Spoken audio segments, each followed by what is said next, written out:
초고층이 얼마나 힘드냐면 우리가 콘크리트를 하잖아요. 근데 이걸 쏜다고 생각해 보세요. 위로 가다가 굳어요. 100층 올린다고 생각해서요. 엄청난 돈이 들어가. 예를 든 거예요. 타워팰리스 60층이거든요. 지금 영종률 대한민국에서 최대치 받았어요. 여길 재건축하려면 120층 줘야 되거든요. 한 가구당 한 20억씩 걷어야 될걸요? 그럼 뭐예요? 리모델링은 가능하겠지. 근데 리모델링은 돈이 안 들어가나요? 비싸게 들어가잖아요. 그래서 초고층은 결국 시간이 지나면 슬럼화 된다. 그럴 수 있습니다. 예.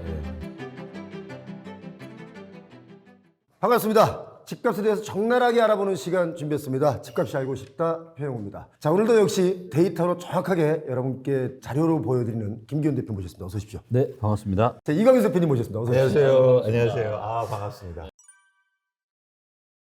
지방의 수도권도 그렇고 저 지방에 보면 막 초고층으로 막 이 아파트 주거용들이 막 올라가고 오피스에 올라가고 이런 것들은 그 인구가 좀 많이 줄어들고 있는 지방의 경우도 이런 건물들이 올라가는데 이거 어떻게 생각하세요? 그러니까 지금까지의 경로는 뭐였냐면 예를 들어서 지방도 보면 한 건물이 높게 올라가면 그 대체 수요를 일으킨 거예요. 새로운 수요가 아니고. 쉽게 말해서 여기서 농가에서 살다가 큰 여기로 이사를 옵니다. 이런 대체 수요를 끌어당겼거든요. 근데 앞으로의 초고층은 새로운 수요를 창출해야 돼요. 대체 수요가 아니고. 그러기에는 한계가 있는 거예요. 수요가 우리나라 부동산 수요가 되게 무서운 지점이 있어요. 뭐냐면 대체 수요가 계속 일어나요. 쉽게 말해서 갈아타기. 그래서 돈이 없어도 안 풀려도요. 누군가 작은 집 팔고 조금 헌 집 팔고 이사 가고 이러면서 계속 수요가 일어났거든요. 이게 바로 대체 수요인데 그래서 초고층이 잘 된 거예요. 그런데 대체 수요가 이제 죽어요. 대체 수요가 주는 이유는 밑바닥에서 받쳐주지 않아요. 내 집을 누가 안 사줘요. 그러면은 더 비싼 집을 못 사주고 초고층으로 못 가는 거죠. 지금 이게 무너질 가능성이 있다. 그러면은 위에도 당연하게 수요가 못 받쳐주는 거예요. 한국 시장이 그래서 무서운 겁니다. 예를 들어서 미국 같은 경우에는 집을 한번 사면 13년, 14년을 살아요. 그렇기 때문에 내 집 팔고 또 옮겨 다니고 이렇지 않단 말이죠. 근데 우리나라는 아파트는요, 수도권이나 서울은 3.3년이에요. 거주 기간 평균 충격적이죠. 그러니까 2년 만에 올리면요, 내가 거주하고 있으면 보유세는 거의 안 낼 뿐만 아니라 양도세가 확 줄잖아요. 그럼 오르면 바로 팔고 좀 좋은 데로 이사가. 이게 계속 수요가 일어났거든요. 그래서 초고층의 수요가 있었던 거죠. 근데 밑에서 누군가 안 사준다면 힘들 수도 있다. 저는 이걸 좀 데이터로 정확하게 좀 말씀드리면 50대 그러니까 지금 뭐 71년생에서 75년생 들의 인구가 각 연령별로 한 90만 명이 좀 넘어요. 그러면 5개 나이만 해도 이미 뭐 500만 정도가 된다는 얘기잖아요. 근데 그 인구들이 경제 활동을 가장 많이 해서 돈을 가장 많이 벌고 좀 전에 하신 말씀대로 이렇게 갈아타기를 많이 했어요. 그런데 이제 그들이 은퇴 시기가 지금 와요. 60년대생이 은퇴하는 게 아니고 70년대생들이 은퇴를 한단 말이죠. 그러면 그 고층 아파트 누가 사줄 거예요? 지금 제가 이 말에 지금 제가 보충 설명을 한 거예요. 어떻게 보면 경제활동 인구 자체가 또 계속 지금 늘고 있잖아요. 그리고 이제 말씀하신 것처럼 70년대 초반생들이 가장 많은 인구층을 두껍게 지금 형성을 하고 있는데 이들이 이제 은퇴를 또 하게 되니까 정말 쉽지 않죠.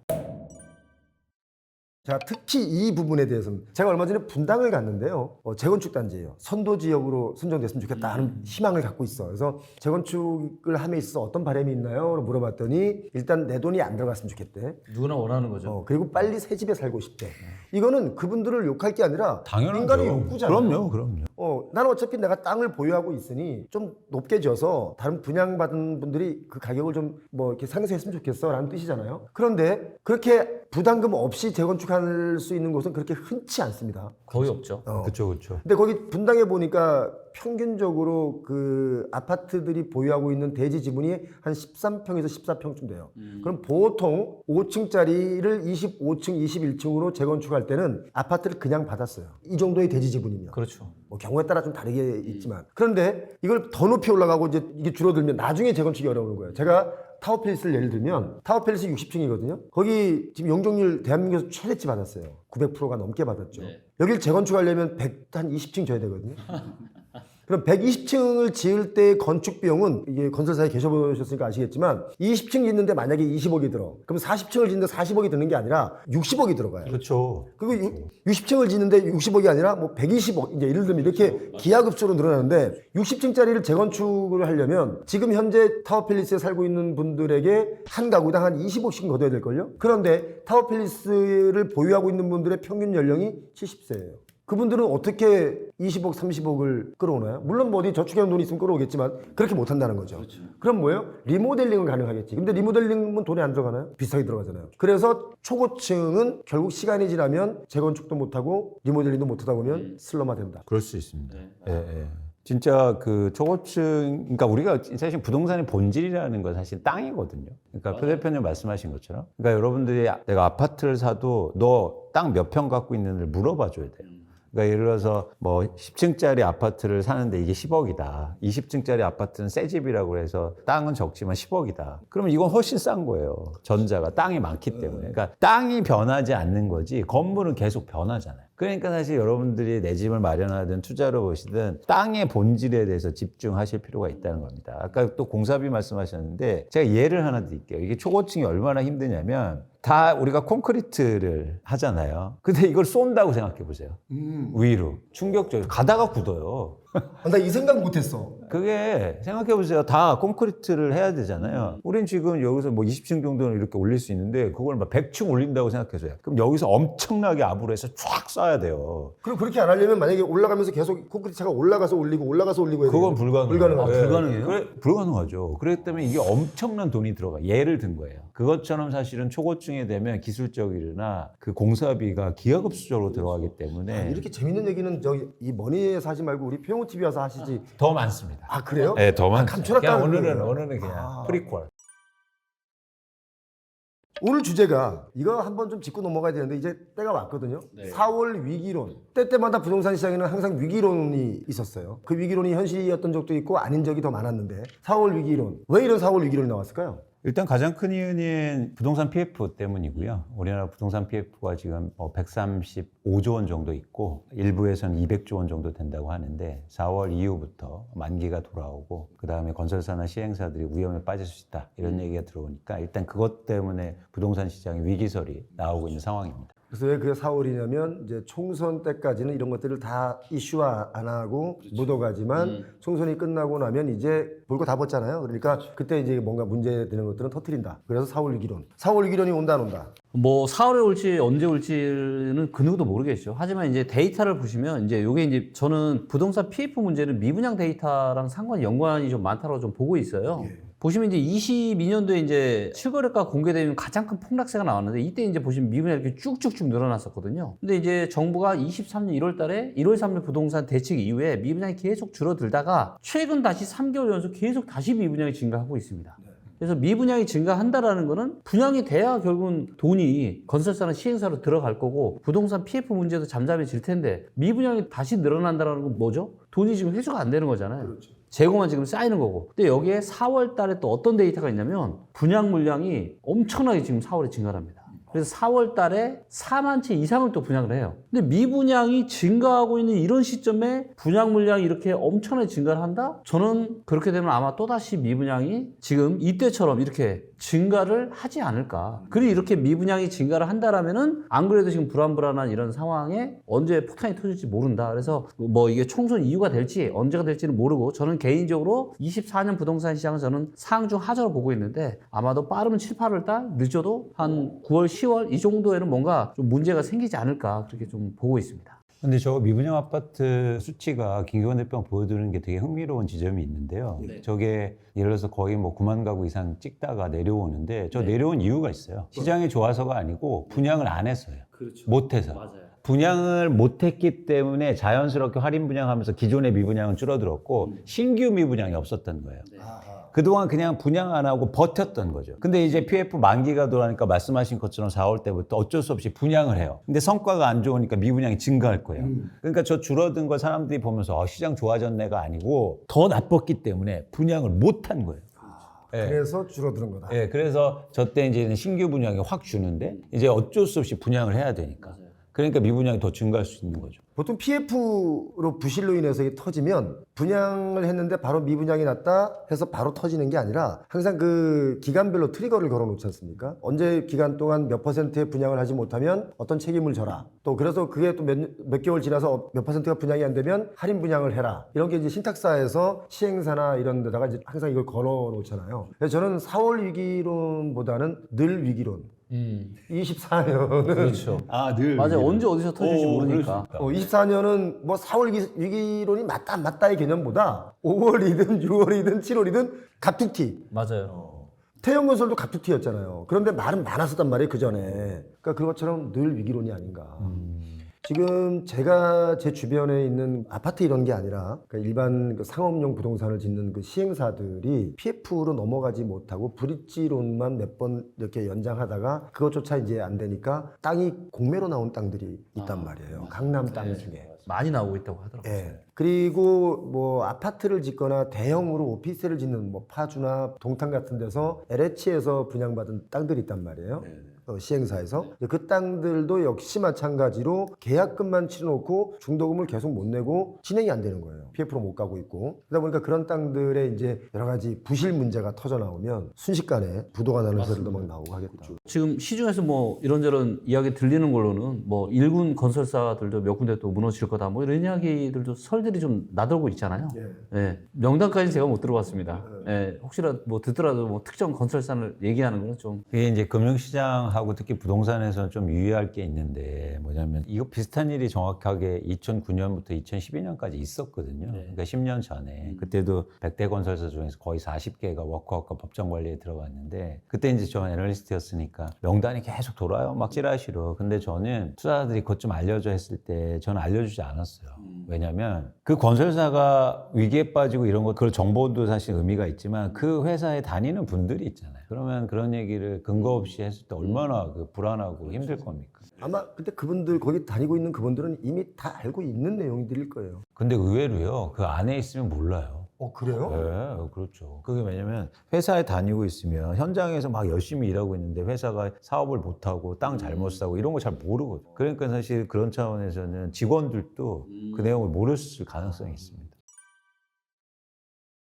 자, 그럼 이제 4월 위기론이 아니라 제가 말한 대로 늘 위기론 또는 뭐 언제 위기가 갑툭튀로 나올 수 있는데 탁 나왔어. 위기가 현실이 됐어. 그런 기업들이 있어. 그런 땅들이 있어. 라고 하면 어떤 일이 예상되세요? 만약에 이제 그런 일들이 벌어지게 되면 이제 부동산 2차 하락이 완전 본격화 되겠죠. 그리고 2020년과 21년에 역사상 최대의 연끌을 했거든요. 그때 거래대금 데이터를 보면은 정말 엄청난 연끌을 했습니다. 그래서 이런 것들이 이자 부담과 더불어서 가격까지 하락을 하니까 훨씬 더 많은 이런 연끌러분들이 너무 많이 힘들어지는 피해를 많이 보시게 될 거고요. 그리고 참 아이러니하게도 그렇게 되면은 이제 다시 정부에서는 또 강력한 부양 정책을 또 펼치게 될 거고 아마도 이제 투자 수요를 자극하는 정책들이 저는 나오게 될 거고 그러면서 또 그로부터 1년이나 늦어도 2년 안에는 다시 또 대세 상승으로 돌아서는 그런 과거에 그대로 나타났던 97년 하락, 2008년 금융위기 때 하락 이후에 나타났던 비슷한 패턴이 나타나지 않을까 싶거든요. 김기현 대표님의 이 의견을 들으면 이제 그러다가 1, 2년 뒤에는 다시 대세 상승 이렇게 말씀하시거든요. 어디 뭐 사놓고 있어요? 아니요. 그런 게 아니라 왜냐면 1, 2년, 뭐 2, 3년 뒤엔 다시 대세 상승기가 온다라고 말씀하시니까 오죠. 앞으로 2, 3년 안에는 다시 대세 상승기가 올 수 있다. 저는 어떻게 보냐면 이미 일부 지역은 올해부터 24년부터 대세 상승 갈 거예요. 그러니까 뭐냐면 저는 데이터로 모든 지역을 다 보고 있잖아요. 서울이 떨어지면 전국이 다 떨어지고 그러신 줄 아는데 절대 그렇지 않다라는 거예요. 서울이 떨어져도 올라가는 지역들이 있어요. 단 코로나 광풍 때문에 다 같이 완전 미쳐가지고 다 같이 폭등했다 다 같이 폭락을 했기 때문에 같이 움직이는 걸 착각하시지만 절대 그렇지 않아요. 그렇기 때문에 이미 이제 데이터를 보면 너무나도 저평가된 지역들이 있고 이런 지역들은 빠르면 올해부터 상승할 거고요. 또 거품이 많은 이런 수도권 지역들도 거품이 빠질 거예요. 이게 뭐 1년 안에 빠질지 2년 안에 빠질지 3, 4년 지나도 안 빠질지는 아무도 모르겠지만 결국에는 싸져서 많은 사람들의 어떤 주택 구입 부담 지수나 소득 대비해서 싸지는 시기가 올 거고 거기에 정부의 이런 우호적인 강력한 정책들과 더불어서 다시 또 상승이 올 거라는 거죠. 그래서 저는 데이터를 가지고 제가 수십 년 연구를 해본 결과 부동산 시장은 사이클이 있어요. 사이클. 그리고 지금 하락 사이클이지만 늦어도 저는 2, 3년 안에는 다시 상승 사이클이 올 거라고 저는 보고 있습니다.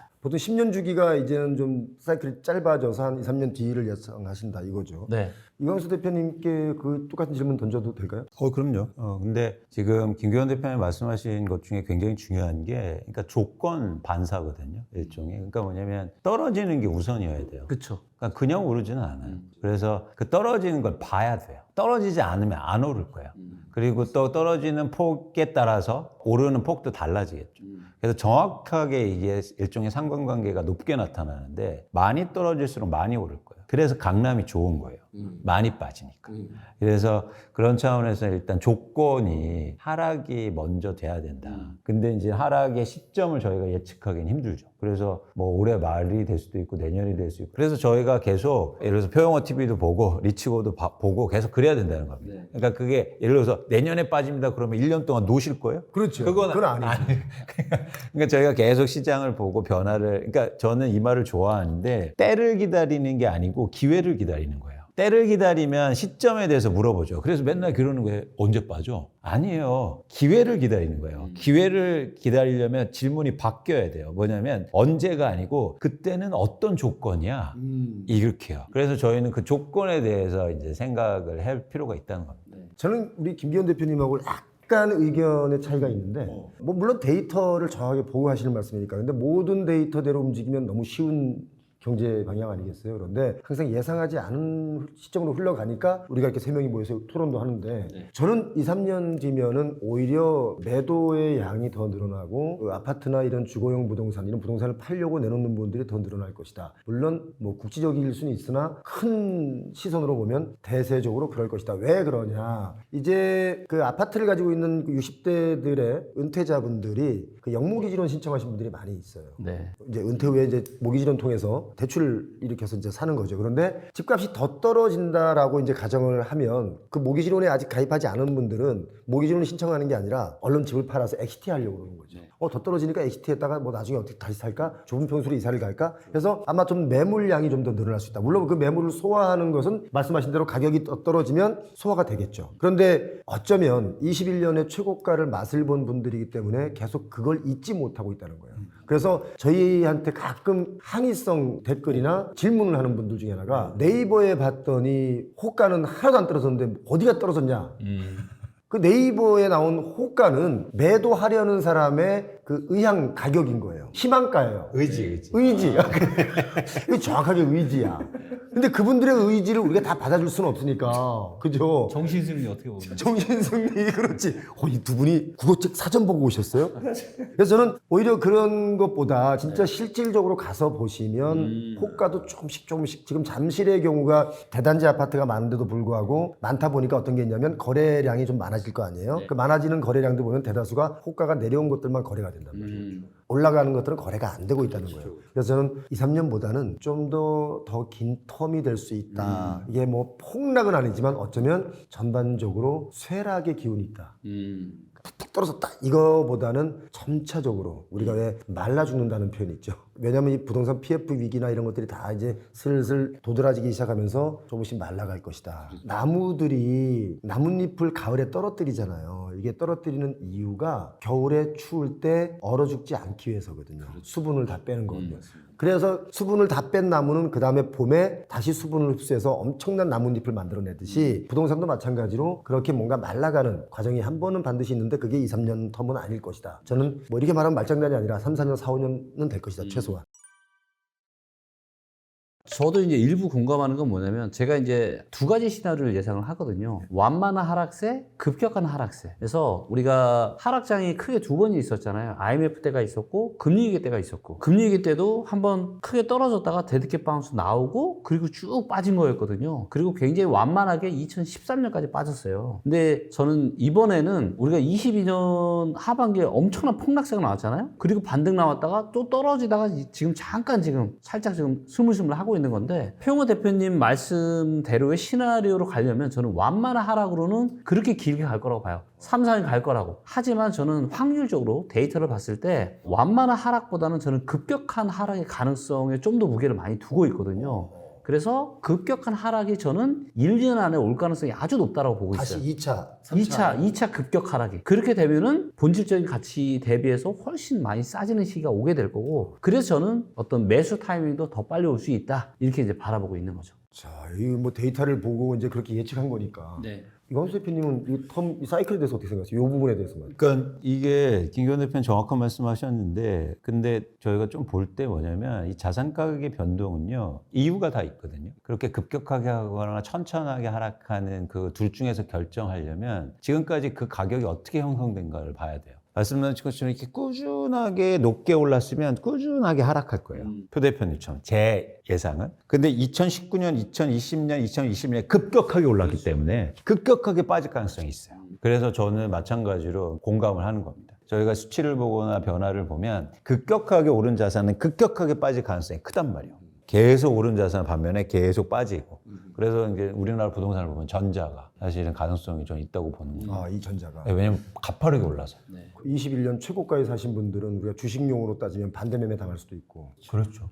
집이 반대매매 당하는 거예요, 집이. 이런 거 좀 조심해야 되지 않느냐.